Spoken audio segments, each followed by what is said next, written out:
Next speaker is Yaser Mirdamadi, from the Institute of Ismaili Studies. And you're there. Wonderful. Yeah, thank you. Great. Thank you. And I'm so sorry about the pronunciation, but you asked me to. Yes, of course. Okay, great. How can I enlarge that? How can I get rid of? Where did it go? I don't know. I try to enlarge it. There. Oh yeah. Okay.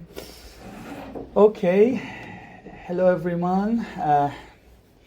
First of all, I have to thank the organizer of this wonderful conference, especially our turbanless Sheikh, Dr. Said Fatemi, and his colleagues, Ali Reza Khaki, Adam, and others. Thank you all for your generous hospitality, including even hotel and the spicy first night dinner. So the title of my presentation and my article, hopefully in the near future, Side o Volente, is Combating Epistemic Injustice, a Reexamination of the Shi'i Jurisprudential Principle Khudh ma khālaf al-āmma. First of all, I'm going to give you an overview of the problem with which I'm going to deal and the solution I'm going to suggest. The problem is that in Shi'i principle, in Shi'i jurisprudence, usul al-fiqh, we have got a principle called Khudh ma khālaf al-āmma. When two authentic reports from an imam are contradictory, one of the criteria for choosing the correct one is khudh ma khālaf al-āmma, accept that which contradicts the majority, i.e. the Sunnis, of course. So what is the objection that can be raised against this principle?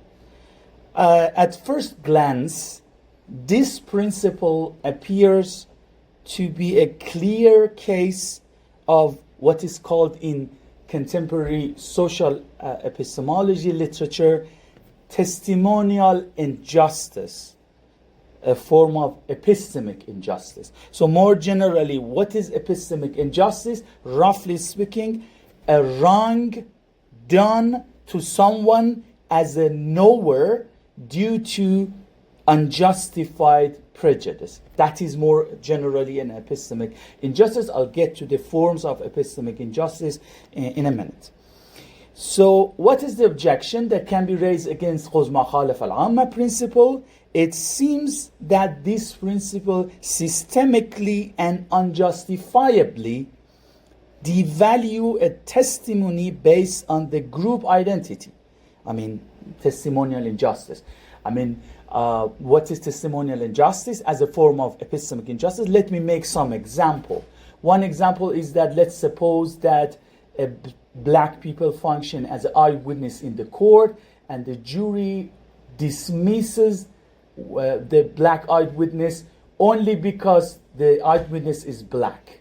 That is testimonial injustice. It's a wrong done to someone as a knower due to unjustifiable prejudice. Another example is a female member of a committee or a board.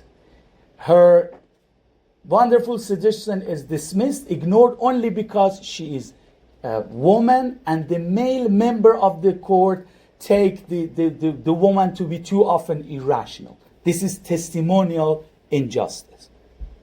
And here the objection says we are witnessing a testimonial injustice done against Sunnis. So if there is a hadith in line with the Sunni position, it should be dismissed. So khudh ma khālaf al-āmma as an instance of testimonial injustice. That's the gist of objection.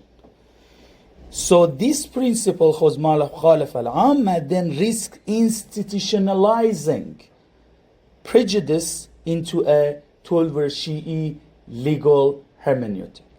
That's the gist of problem, and the solution that I'm going to suggest, and it will be elaborated over the presentation, is that this principle, khuzma khalaf al-āmma, when historicized, is not a tool of epistemic injustice, specifically testimonial injustice, but can be reinterpreted as a form of epistemic affirmative action.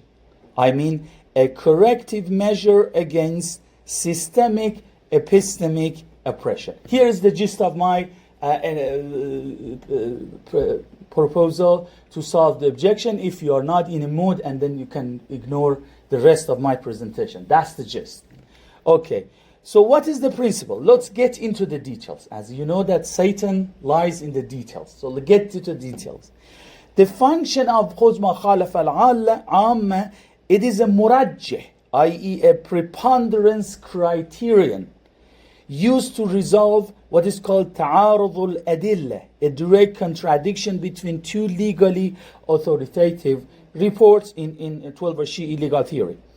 So what is the primary source? There are a lot of ahadith. I've chosen just one.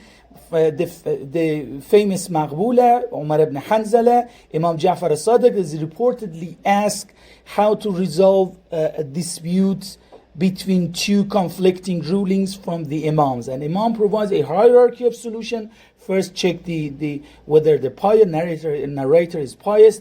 The second, whether the narrator is famous. The more important, the more relevant to our discussions. The third one, if equal, when the narrators are equal in terms of piety and in terms of being famous, then, I'm quoting, the one that contradicts the position of the āmma should be taken, for the truth, rashad, lies in what opposes them.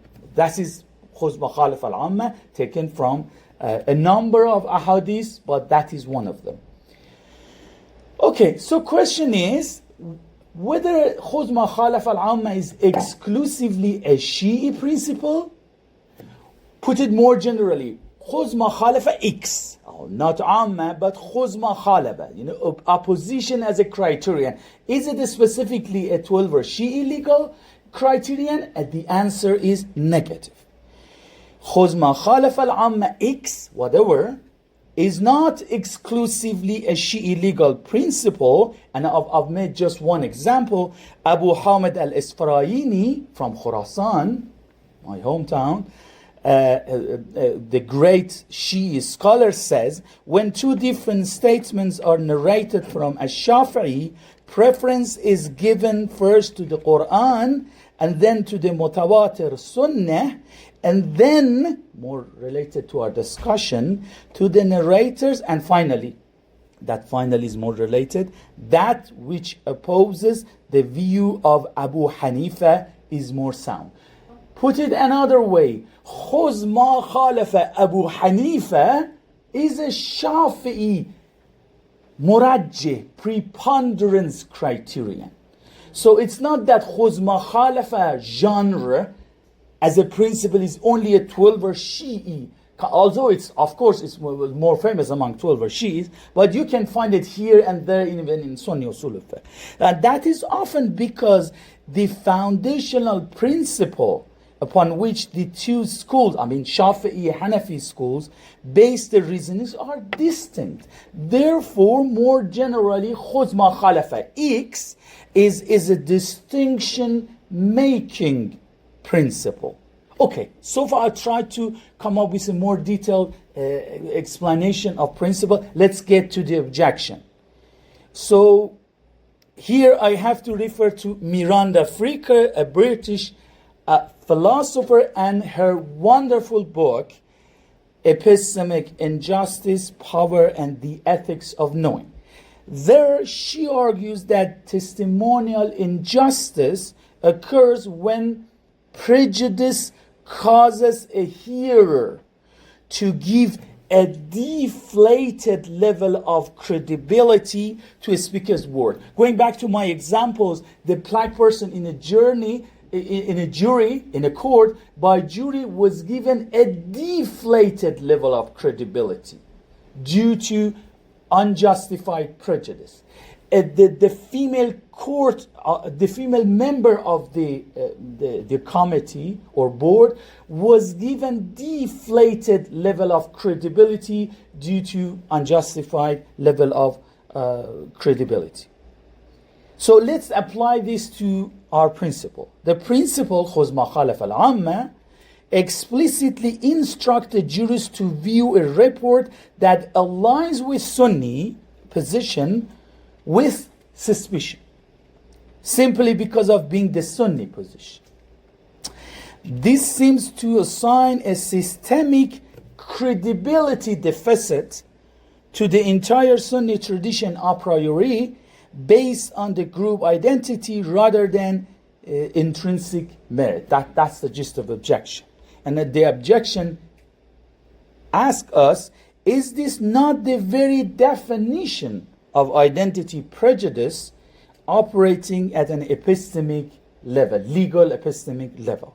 So before coming up with my response to this objection, let me first of all a little bit historically contextualize the principle of خُذْ مَا خَالَفَ الْعَامَّةِ. There is almost a consensus among Shi'i jurists that خُذْ مَا خَالَفَ الْعَامَّةِ principle is deeply linked to تَغِيَّة.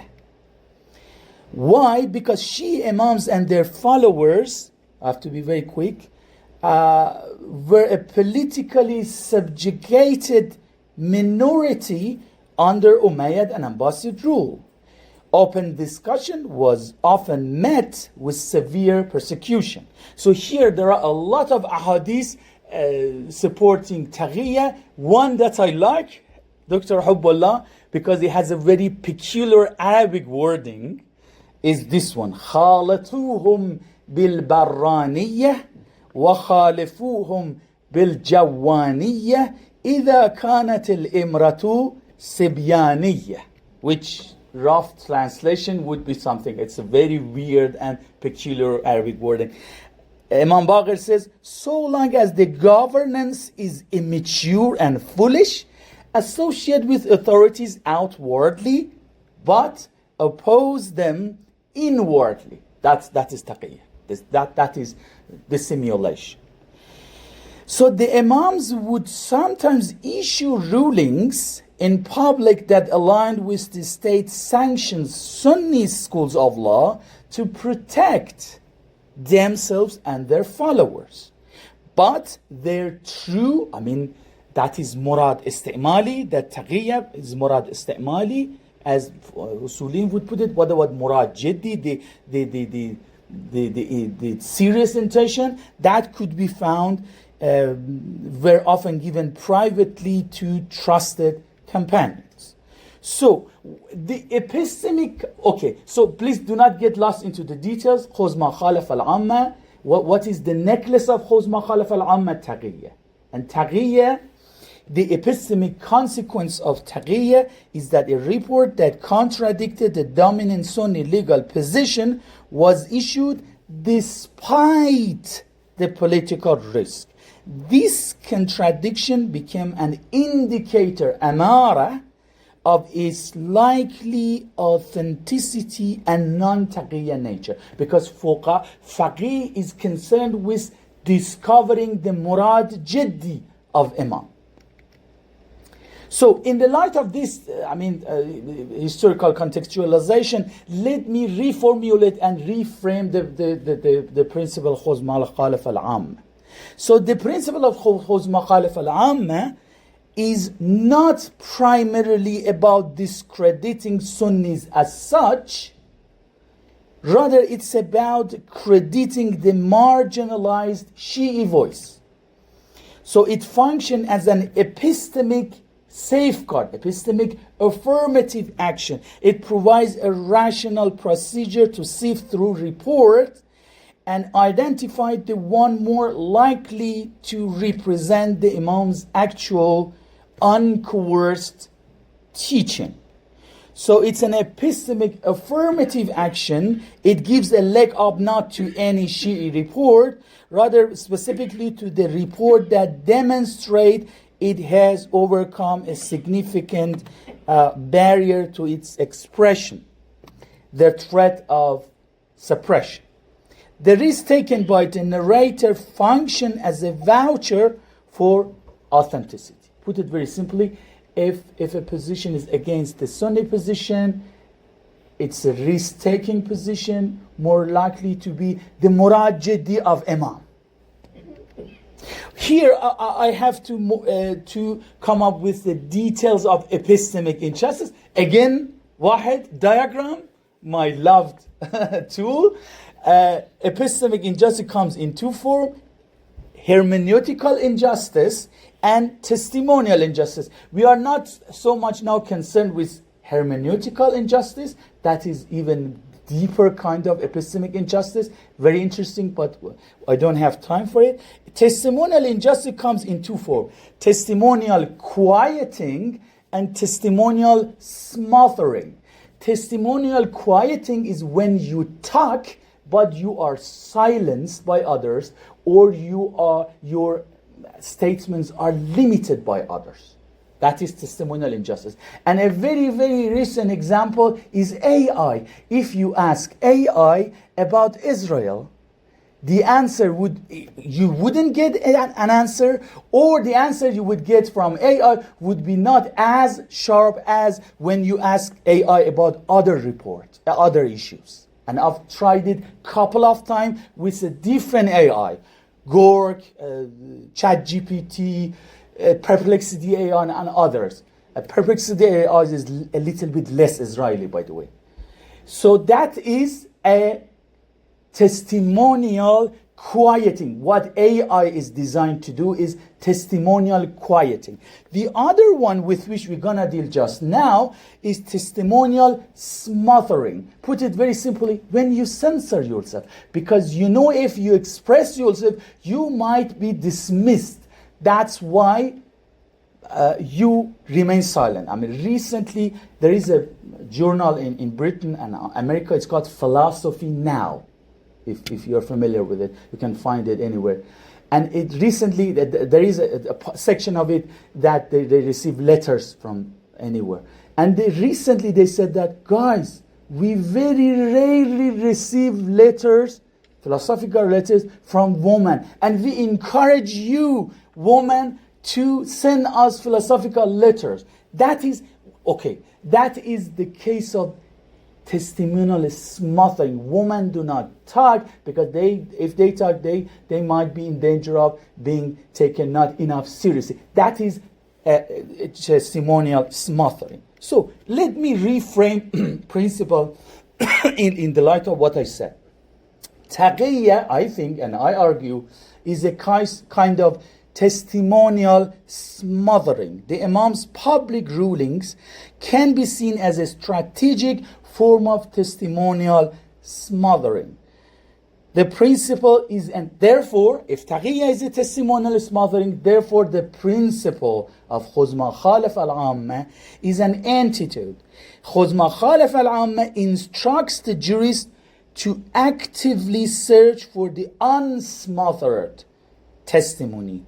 It is a hermeneutical command to listen for the voice that spoke truth to power, even at great cost. Oh, I have less than 2 minutes here, that hateful device tells me, so I have to wrap it up. Okay, so what's the use of that reformulation of khudh ma khālaf al-āmma? Recently, there has been some Shi'is who are against the unity of Muslim community. They said, okay, no, we have no unity with Sunnis. Why? Because of khudh ma khālaf al-āmma. We have khudh ma khālaf al-āmma in our Shi'i usul al-fiqh, so not in legal matters, but also in societal and any things, we have to oppose Sunnis.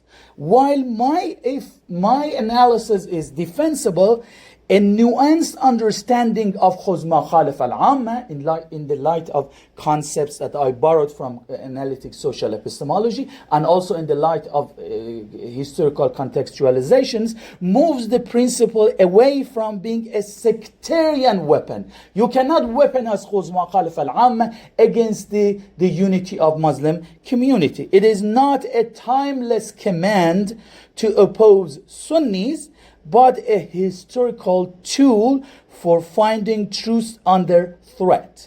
This historical understanding can lower intersectarian tensions. So also the principle exemplify how reason, aql, is used to create procedures that are responsive to changing socio-political context. And finally, 20 seconds, the principle of khudh ma khālaf al-āmma, when viewed through its historical political lens, transforms from a prima facie case of testimonial injustice into a sophisticated and rational tool for epistemic affirmative action. It's a testament to a legal tradition's effort to secure justice for its own suppressed knowers. Thank you very much.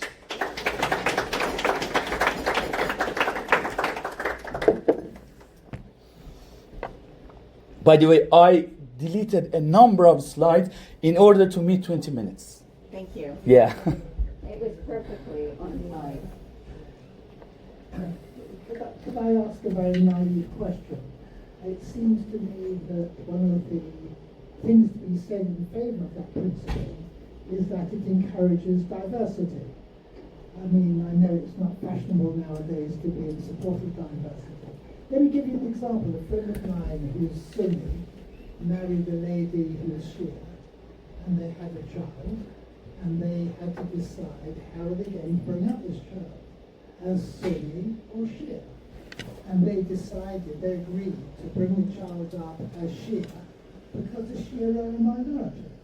And, you know, it's nice to have more difference, diversity within the community.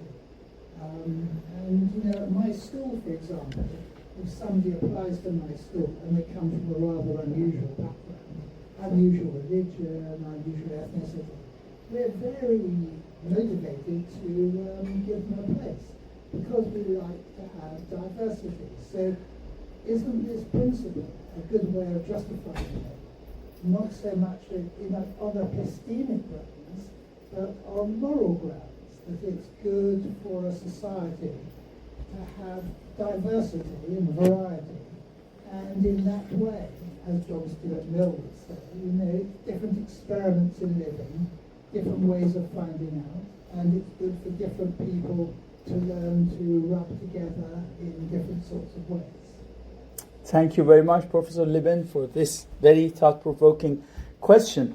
Well, let's suppose that diversity is a virtue that should be promoted, and we can take that for granted. There are different kinds of promoting diversity. If that objection against khudh ma khālaf al-āmma works, that's a very horrible way of promoting diversity, because that khudh ma khālaf al-āmma promote diversity through testimonial injustice, which is a vice. So I happy with promoting diversity, but via virtue, not vice. That's why, I mean, it's a very interesting point. Maybe I should mention it somewhere in my article. Thank you very much. But through virtue rather than vice. I try to see that khudh ma khālaf al-āmma can be looked at as an epistemic affirmative virtue, which is an epistemic virtue. Thank you. My question is very simple. It is related to the wording of the principle itself. Why al-āmma, for example, not al-sunnah? And, does that imply that the people who articulated this principle saw themselves as al-khassa? They do. I mean, we have faqih here. Is it not the case? Yeah, yes. But like, so they would consider Shafi'i. Yeah, they are āmma. Yes. It's a pejorative term, but, you know, slightly pejorative.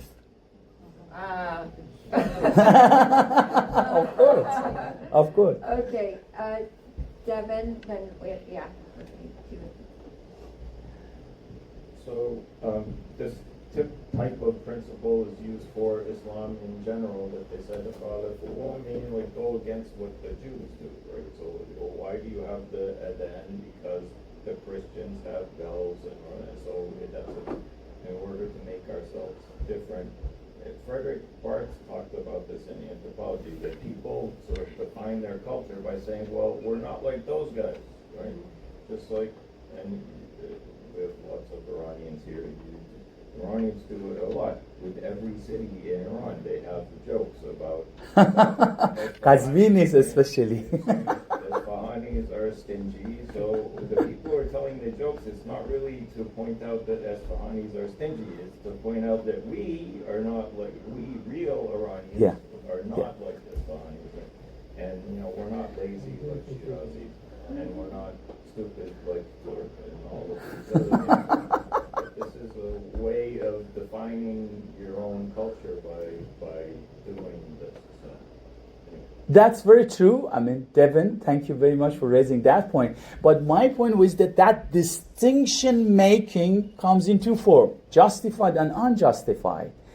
The very fact of being Shi'i as a minority, it might be justified, but to promote testimonial injustice as a distinction-making mechanism is not justified. Try to say that this principle can be reinterpreted as not promoting that unjustified distinction-making mechanism called testimonial injustice. Thank you. Thank you so much. I think the explanation is much, much simpler, and it's nothing to do with taqiyya either. Imam Sadiq was known to give views of different ulama, scholars of different religions. So he would say these are the views of the people of Kufa, these are the views of the people of Makkah, so on and so forth, and he would give his own view. Now when people see several conflicting views of Imam Sadiq upon the same issue, the obvious response is khudh ma khālaf al-āmma, because if there are several views and one of them is Imam Sadiq's, it means the one that is unique or not akin to the āmma. And āmma does not mean Sunni at that point, because there weren't any Sunni as such. Two, as far as taqiyya is concerned, Imam Sadiq was a pacifist. The Abbasites liked him and his followers. The taqiyya texts come from the Zaydi movement and the Hassani movement that the Shia Ithnashris have incorporated within their tradition. So it's a big mess up as far as usul is concerned. Your comments. Thank you, Shaykhun Al-Arif. To be honest, because of time limitation, I deleted one slide in which I explained different forms of taqiyya. Taqiyya at least has three forms. Conciliatory taqiyya, in which in order to coexist with the majority, you try to show that our position is not different. Therefore, taqiyya is not always fear-based taqiyya. If we take conciliatory taqiyya as a form of taqiyya, a lot of positions of Imam Sadiq or other Imams who are in line with Sunnis could be conciliatory taqiyya, not necessarily fear-based one, not khawfi taqiyya, mudarati taqiyya. What do you think? No, I think Imam Sadiq was at liberty to practice his religion very openly. And that comes through historical reading of the year of Imam Sadiq in Bani Abbas's time, not the Bani Umayyah. Please, let's look into it. Okay, I'll reconsider sources, because usually the sources would say that khudh ma khālaf al-āmma is linked with taqiyya of these three forms, the kitmani taqiyya, mudarati taqiyya, khawfa. But to argue that khudh ma khālaf al-āmma is irrelevant to taqiyya, this is a very interesting point. I'll reconsider. Thank you very much. Okay. Was there, Adam, go ahead, yeah.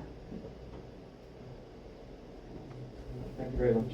I was wondering, is there any sense in classical or contemporary Usuli texts that they understood that there was an epistemic injustice? If yes, then do they follow it through and reinterpret the principle or reject it? And if not, then what does that say about the sectarian proclivities of Shi'i legal theorists? To be honest, I've never found anyone formulate that objection in this form. This is my objection. This is my formulation.